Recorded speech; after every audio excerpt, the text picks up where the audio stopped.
అనేది వీక్గా జరుగుతూ ఉంది. ఇప్పటికే దాదాపు 3.5 లక్షల మెట్రిక్ టన్నులు కొన్నాము.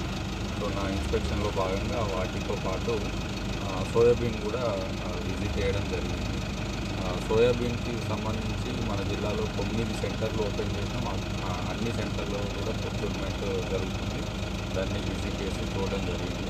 ఇందులో భాగంగా రెవెన్యూ ఆఫీస్కి వచ్చాము. ఏడపల్లి లోపల మనకి సాదా బైనామాకు సంబంధించి గవర్నమెంట్ సైడ్ నుండి క్లియరెన్స్ వచ్చింది. ఈ అప్లికేషన్స్ అన్నిటిని కూడా ప్రాసెస్ చేస్తాం.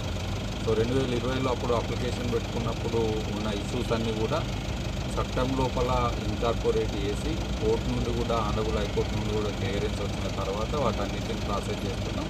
ఈ మంత్ లోపల మొత్తం క్లియర్ చేయాలనేది గవర్నమెంట్ సైడ్ నుండి ఇన్స్ట్రక్షన్స్ వచ్చినాయి. దానికి అనుగుణంగా ప్రాసెస్ చేస్తున్నాం.